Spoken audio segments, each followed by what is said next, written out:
Coming up next, an interview with one of the greatest voices of the entire 80s. Oh, it's got such a smooth voice. I'm talking about Tony Hadley, who fronted the new romantic band Spandau Ballet.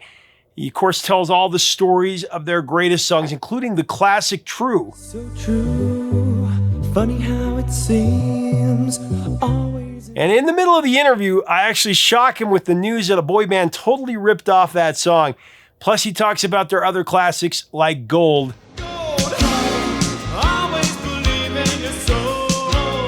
And the story of meeting Frank Sinatra.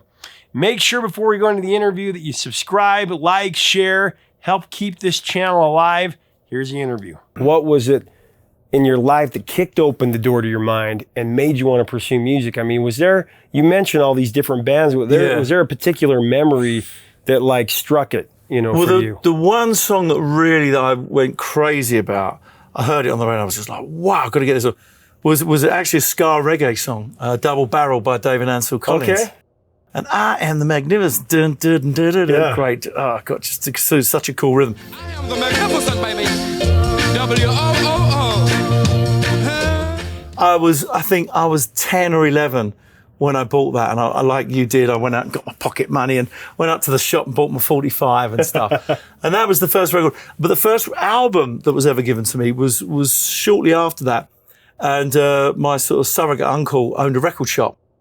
And he gave me the world of David Bowie. Oh, wow. And before David Bowie was really, cracking it with Aladdin Sane and everything else and, Ziggy and that sort of stuff. Yeah. But I'd heard of Bowie and I thought I was super cool because I had this Bowie album. And I remember playing it and my mum was saying, oh, is that the new Anthony Newley record? And I went, Mum, this is David Bowie. This is David Bowie. And it was all the old songs like Uncle Arthur, Little Boy Blue. And he actually did sound like Anthony Newley. I'll throw off my sorrow, beg, steal or borrow my... Uncle Arthur closes shop, screws the tops on all the bottles. And wow. And then, of course, he went on to do Aladdin and Ziggy and everything else. And the rest is all history.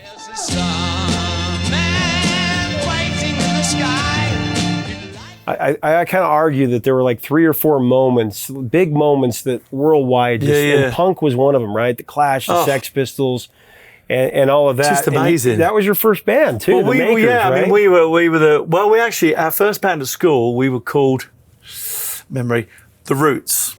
So we were called the Roots, then we were called the Cut, then we were called the Makers, then we were called Gentry, then we didn't have a name, then we became Spandau Ballet, and we discovered synth music and everything else.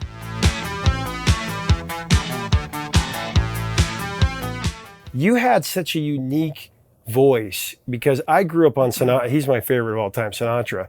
And when I heard that, it was like you brought that element to new wave music. I loved it.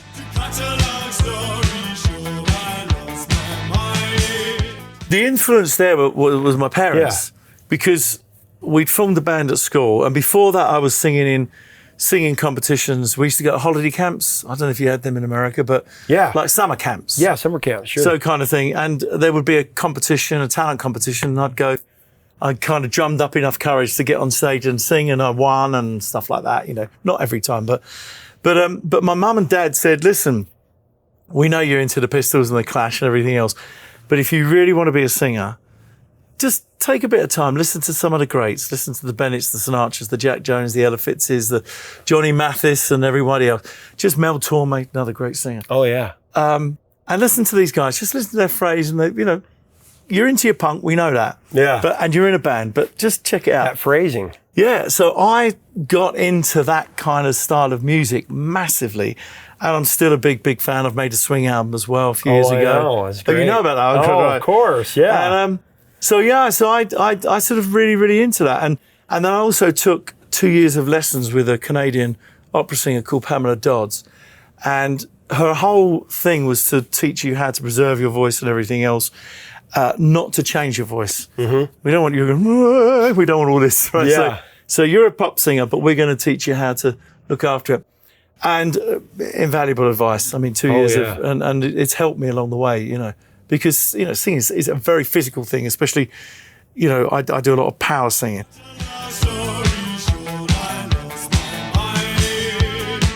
Well, 1980, when you guys, your first, to cut a long story short, number 5 in the UK. Do you remember the first time that you heard your song on the radio? I always like to ask that. Like where you were and... I can't, do you know, I think I was at home with my mum and dad, because we were all living at home. What I really remember was walking into a pub down in South London with all my mates and stuff, and I'm dressed up to the 9 balls and stuff, and all of a sudden, and the song came on.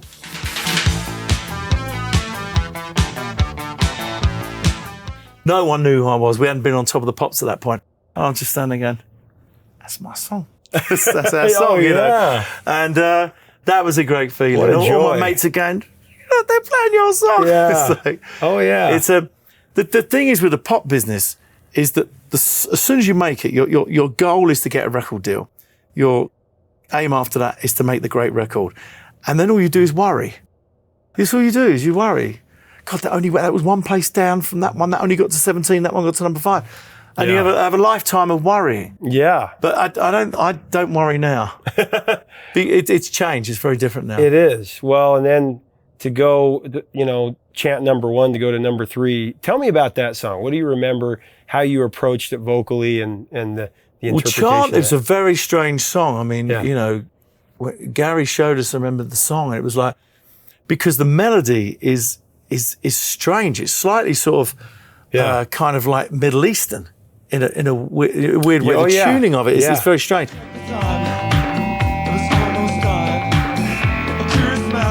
And we were into the whole club scene anyway, and I think Steve and Gary had met Beggars and Co. I said, hey, do you fancy coming and playing on the record?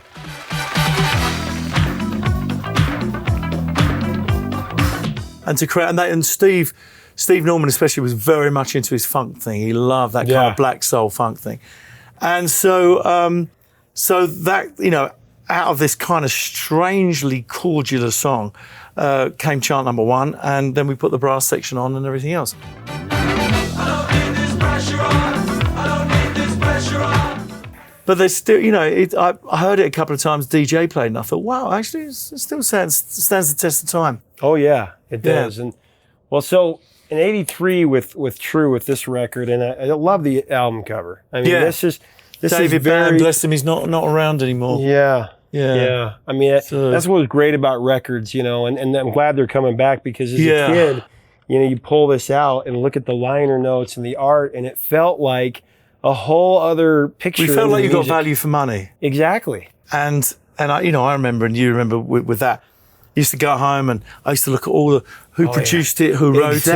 And I was really into that. Not because I was in a band, but even before I was in a band, I was just into it because, to me, number one, it cost a lot of money in those days. Oh, yeah. In relative terms. And it was like the artwork. And the first double album I ever got was Oh Goodbye Yellow Brick Road, Elton John. Oh, yeah. And look at the art. Awesome. The album cover and the art and even the songs that weren't on the radio, and Candle in the Wind and all. I mean, what a phenomenal record. Great. Exactly. But and I understand new technologies come in there and Spotify, and I use it too. I still buy albums, and it is amazing that in the blink of an eye you go, oh, what's that band? Oh, let's just check it out. Let's just check that song out. But the magic is in that, and even the CD, you know. Is. So True, one of the biggest love songs of all time. But that was such a huge song. Number 4 in the pop charts here. Number 1 in UK, Canada, Ireland, the AC charts here. 21 countries, yeah. Yeah, that huge. Changed a lot of things, yeah.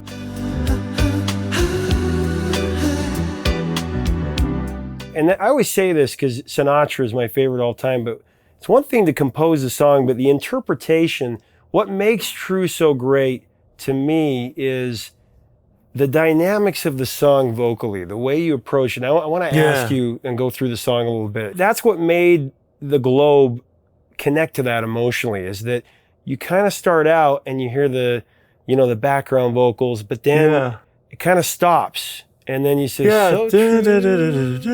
So true. Yeah. And you take the audience on this journey through the song, and that's what I love. It's nice of you to say that. Thank you.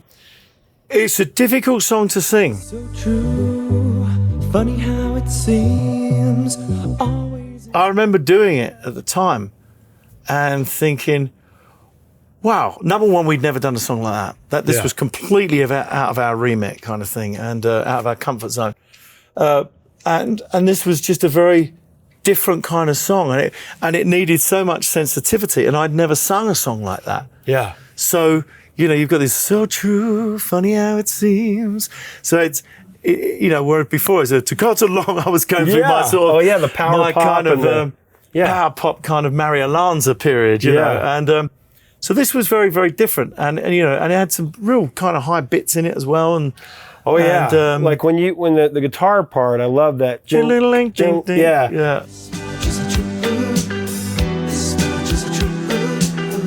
And then Martin actually didn't play bass on the track. The bass was synth, actually synth bass. Yeah. Yeah, it was synth.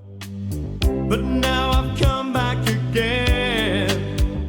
Do you know, I remember recording, I think we went to the Bahamas to record most of the album. We just decided to, I think it was to do with a tax break, probably. It's probably nothing to do with a tax break. So we went to the Bahamas and it had a really laid back feel. Everyone was like mega chilled and everything. But the vocals I'm almost positive I did them in Red Bus in London, which is just off of, just near Marylebone Station.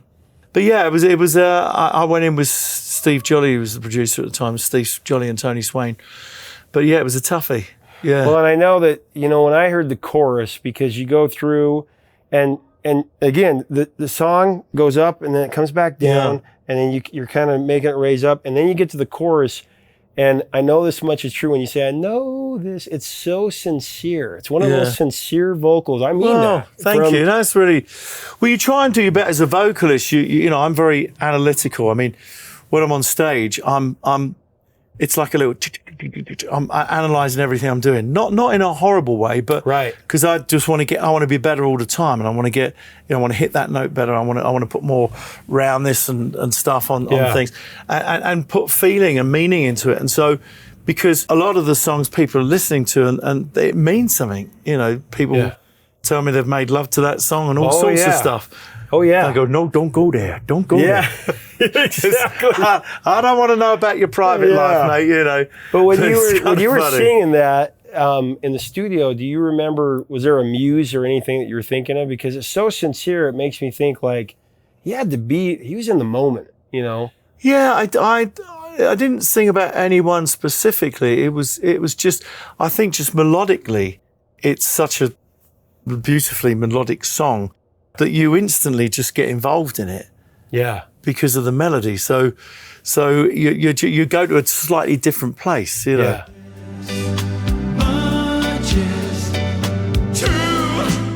On the Seductive's saxophone solo by Steve. I mean, that was so perfect because when that comes in, you come in full force with Bought a Ticket to the World. When you say that last thing before you go into the final chorus, I want the truth,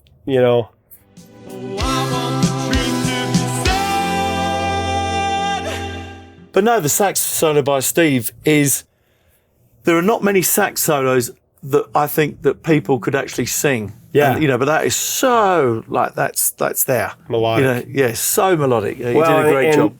The Backstreet Boys took a part of that song for I Want It That Way.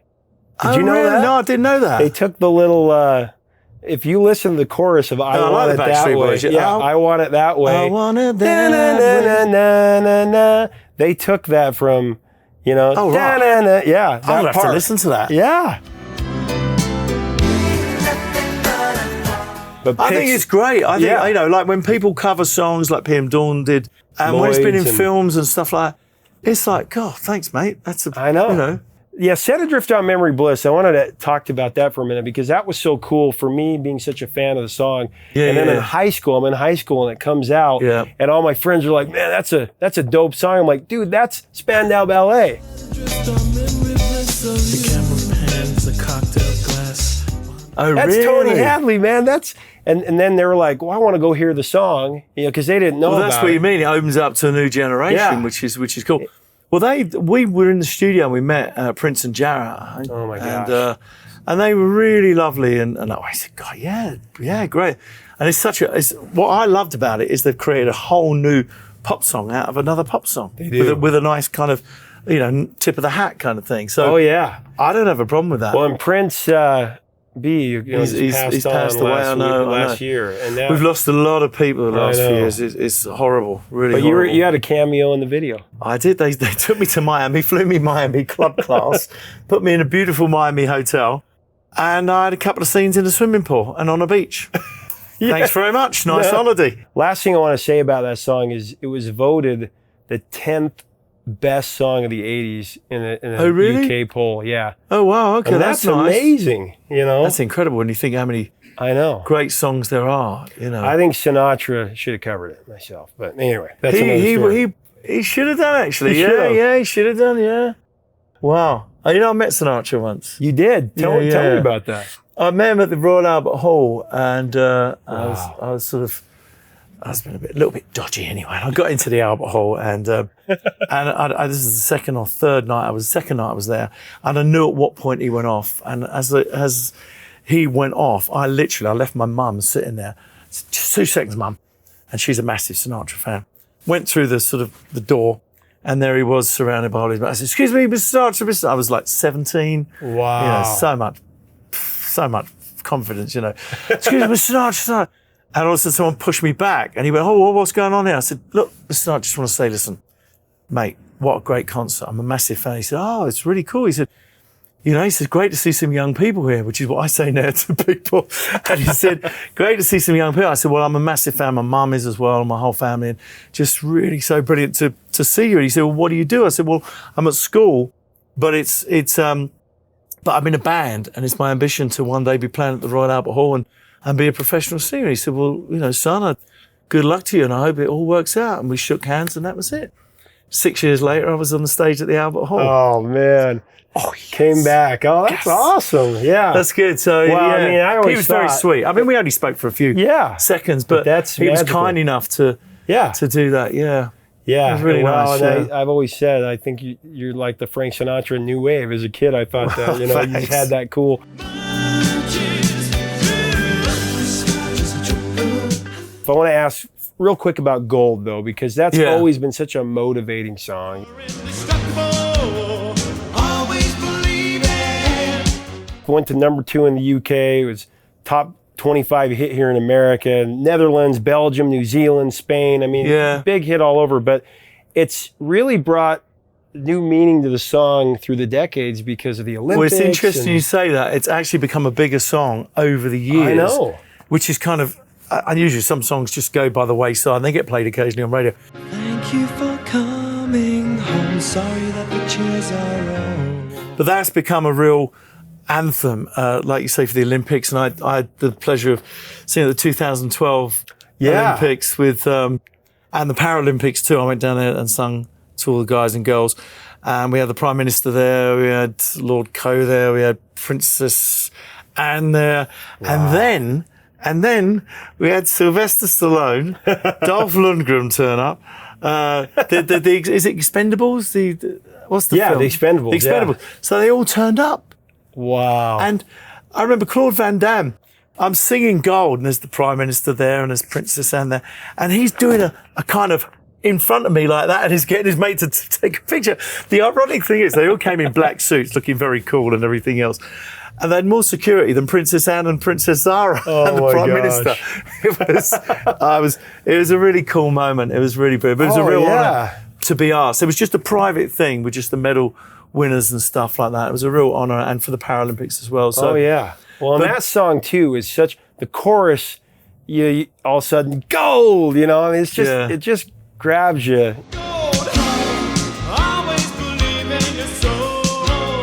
Well, when I'm walking around London, I mean, I live just outside of London, there in the country, but you get the cab drivers. "All right, Tone, Gold. All right, son."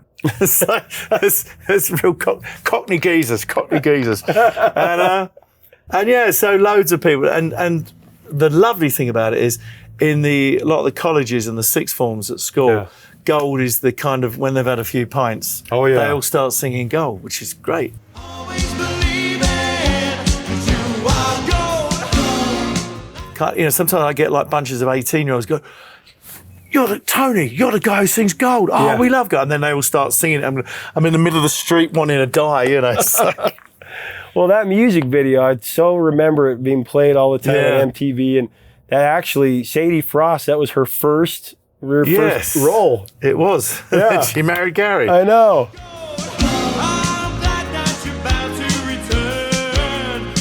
Yes. That's so crazy. But that also football, they've used it in football. Oh, yeah. Tony, looking back on your career, this last question for you, your personal life and your career, music. Yeah. At this point right now, what are you most grateful for? Like Well, what I'm an stands out to you? optimist.